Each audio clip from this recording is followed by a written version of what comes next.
So the limits, as you evaluate each limit, the methods that we have at our disposal for you guys.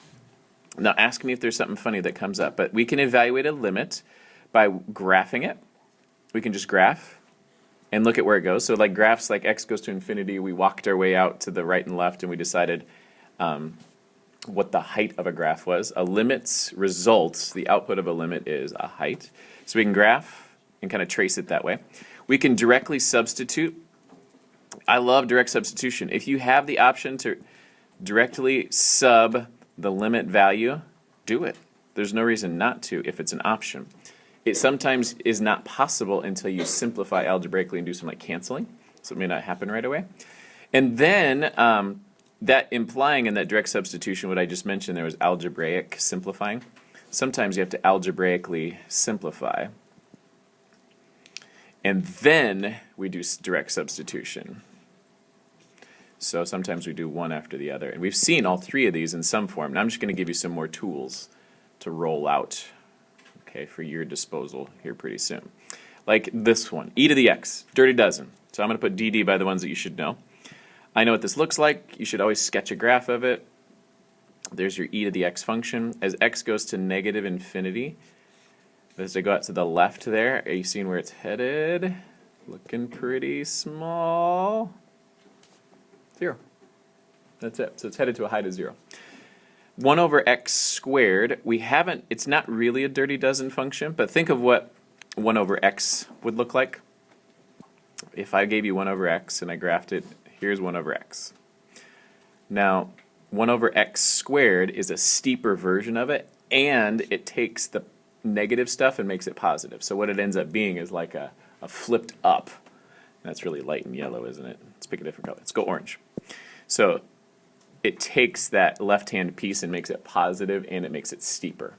So the look of a 1 over x squared, as you should know, looks like a very steep 1 over x with both ends facing up instead of one down and one up. Okay, so that's a graphical approach. As x goes to infinity, if I trace out to the right, as I go out that way, it still goes to 0. Still goes to 0 as the limit value. Cool so far? Tangent of x. Oh, we have not talked about tangent. We need to get tangent on the page. So I got this graph. And the thing about tangent is there are asymptotes at negative pi over 2 and pi over 2. And that tangent graph lives happily in between there.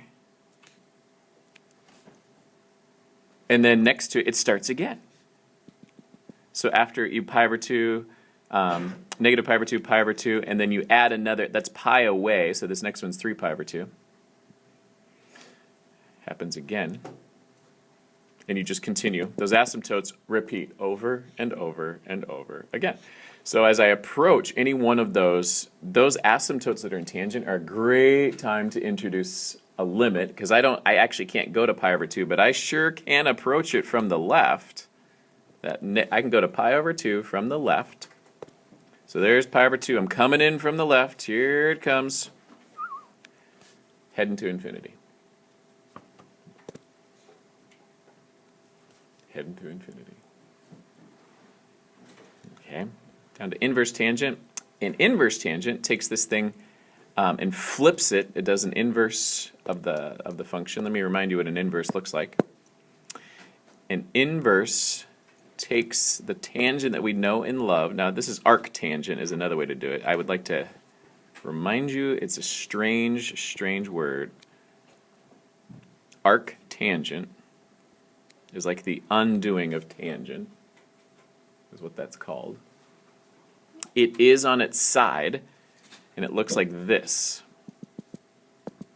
So the pi over 2 up top, and the negative pi over 2.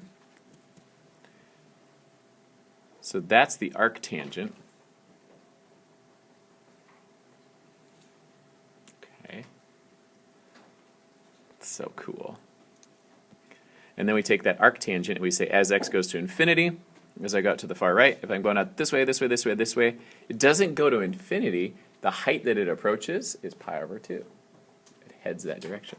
So the limit is pi over 2. And this one's getting kind of hard to see this, but here it is. I'm going to circle it, make it electric, put a little halo around it. Pi over 2. That's the height it goes to. Okay.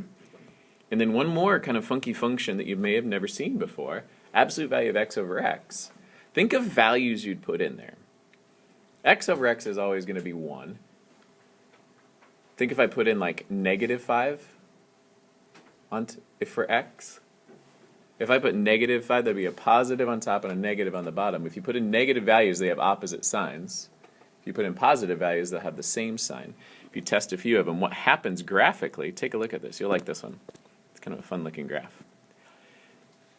For all values of x greater than 0, it's 1. You get a height of 1, so this is a height. Looks like that. Now, we can't put in 0, so there's a hole at 0. For all values of x less than 1, put in -5, we get out -1. If we put in -10, we get out -1. So this graph is kind of slick. It's like a horizontal line on the at -1 up until 0, and then after 0, it's +1. So this is a great place for a limit. It says the limit as x approaches 0, and if you look really, really carefully, there's no left or right. This is called a general limit when it's just, ooh, I could write that better. A general limit means both sides. So I'm saying from both sides, if those don't agree, so think about coming in from the left. If I come in from the left toward 0, or if I come in from the right with my limit, so I did limit as x approaches 0 from the right or left, notice I get something different. I'm going to get 1 in one case and -1 in the others, and that means those one-sided limits do not agree. And the limit does not exist. That came up on Trivia Crack. Who was the actress, lead actress in... I got that one. Yeah, it came up in that movie. I think they talked about it. Something came up, at least related to one of these movies anyway. It's in there. Yeah, I forgot the name of it all of a sudden. Cool. So far, so good. That's evaluating those limits. Now, the flip side, as we turn it over, do I have one more page for you guys? Or am I out? I do have one more problem. I think I flipped the page prematurely, and I skipped one of them on there. Well, go with me to the next page, because I think I cut it off in my photocopying. So here we are. We're at the bottom. Or on the other side, right? Your G is on the other side. Right, G? Yes. Sine of y. I know it looks strange. I don't care if it's sine of y or sine of x. It just means a variable. So it's not meaning anything complicated. It's just I'm saying limit is sine of y as y goes to infinity. It's still your garden variety sine function because it's just a variable and it looks like that. Well, as y goes into infinity, it goes up and down over and over again. What we say for this is it oscillates. Remember this back in the old days? I wrote this on your Dirty Dozen sheet. Oscillates. Like an ocelot. Have you ever seen an ocelot? Do they oscillate in any way? Oscillates. Yeah. Cool, huh? Next piece. Algebra. This is an awesome algebraic problem. So you ready for this? Currently, 0 cannot be subbed in there directly. Don't do it. You divide by 0. However, we can do what we've always done with radicals and a plus or minus 1. You can multiply by the conjugate. If you have that habit from once upon a time, it'd be a good time to reinvent that again in your mind. So 1 plus h minus 1, I can multiply that by 1 plus h plus 1 on the numerator and denominator. Okay, so what I'm going to do, this is the equivalent of 1. I'm multiplying. Okay, so what I'm doing is multiplying top and bottom. And the end result is, in the numerator, if I FOIL this thing out, these two, when you multiply the two radicals together, they'll cancel, so you just get 1 plus h. And then you get plus a radical 1 plus h and minus a radical 1 plus h. I'm going to pause and answer the phone. Back. So we multiplied 1 plus h radicals together. They cancel. there is going to be a minus radical 1 plus h and a plus radical 1 plus h in this FOIL. They'll cancel. It's the difference of squares. And you're going to get first term squared minus the second term squared. So those are our two terms, 1 plus h minus 1, from doing FOILing that out. It's difference of squares. Let me know if you want to see anything special about that. You notice the ones cancel. In the denominator, it is not particularly pretty. But what I do have is h times radical 1 plus h plus 1. Cool. And then equals, now if I cancel those ones, look what I've got now. H over h times radical 1 plus h plus 1. This is the moment of all limits evaluated algebraically. It will arrive. It has to arrive. You're looking for this to happen. We want the h to cancel. If you have an h in the denominator, the thing that we cannot enter into the denominator that would cause dividing by 0, that's what we want to cancel. In a previous problem, it was like an x minus 5 factor, something like that. We want cancellation to occur. That's like our favorite thing in a limit. Y'all see the h's are going to go away? That means if you eliminate that h in the denominator, that factor right there, the limit of what's left can be solved or evaluated by direct substitution now. So check this out. The limit as h goes to 0.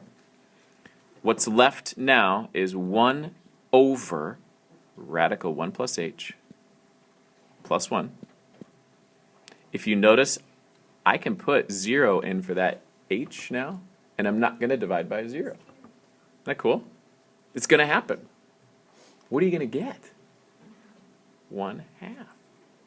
1 over 1 plus 1, which is 1/2. We did it. We just evaluated this limit.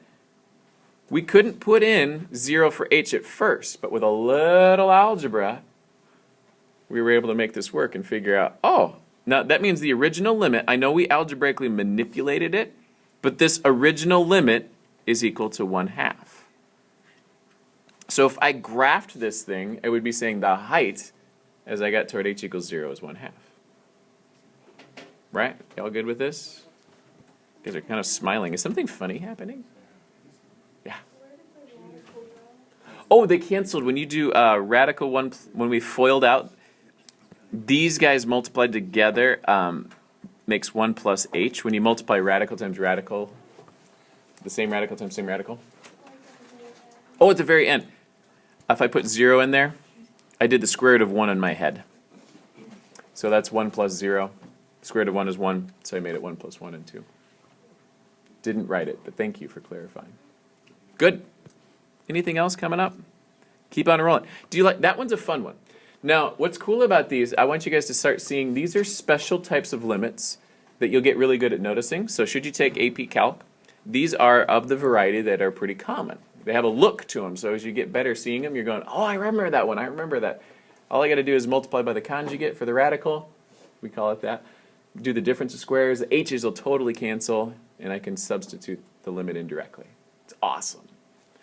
Next one, dirty dozen. DD.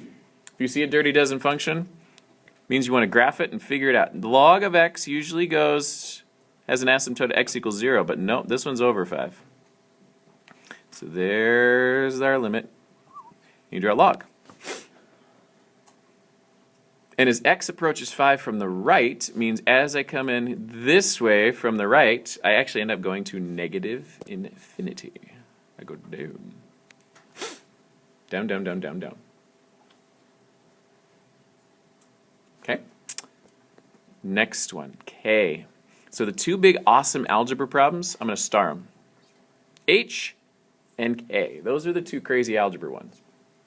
H was pretty nice, right? You multiply by the conjugate so I get difference of squares and get a nice h to cancel. I bet you could tell me what we're going to do in K. We know this. We've got this down. We did this when we were doing trig. We did it for some other stuff. I got some fractions that I need to add. Are you thinking common denominator?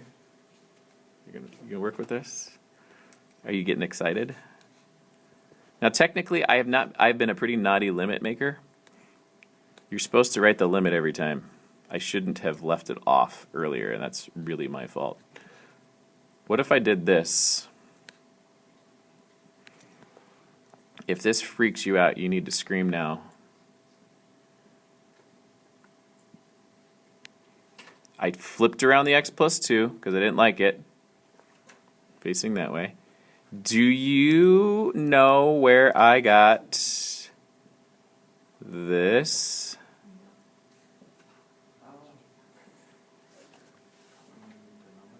Common denominator. Yeah, I added the two fractions of the common denominator. So let's do an aside. That one person said, I don't remember. Let's do this thing. Common denominator. Okay, you ready? If I'm adding two fractions, the quickest way to get a common denominator is to multiply. Basically, we turn both of their denominators into b times d. But the shortcut is this. Remember once upon a time we learned that you get AD plus BC over BD. That's like the shortcut that we learned once upon a time. If you'd like some special instruction on how that happens, then all it really is I multiply each side by the other denominator. D over D got multiplied on the left, and B over B got multiplied on the right. They both have a denominator of BD now. So then you just add these numerators together.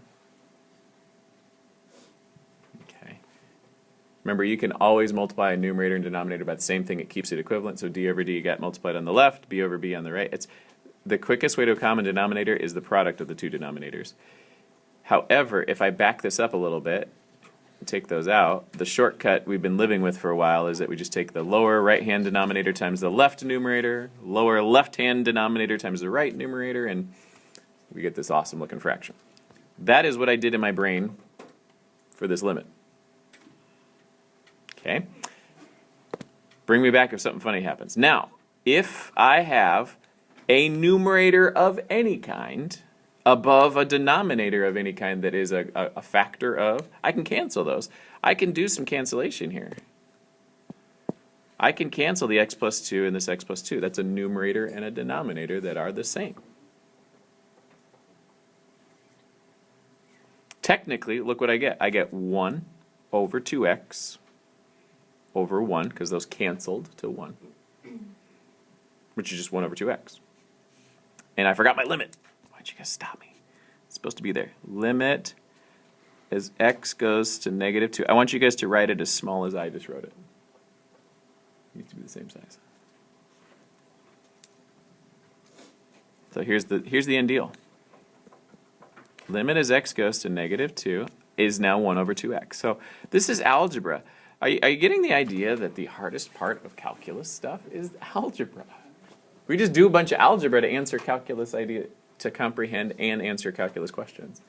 And it's all the algebra, getting common denominators, factoring, canceling, stuff like that. It's all there. Can I go back anywhere? Maybe? Back me up?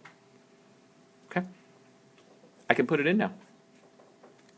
After that common denominator, canceling those numerators, I'm in a place where you always try, after you do a little canceling, after canceling, try and put the limit value in and see if it works. And it does. This one totally worked. I get 1 over 2 times negative 2, negative 1/4. Isn't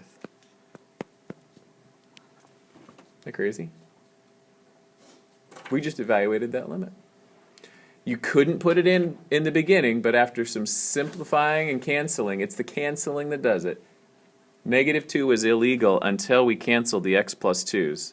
The door opened, put negative 2 in, our limit's negative 1/4. The height on that crazy function as x approaches negative 2 is negative 1/4.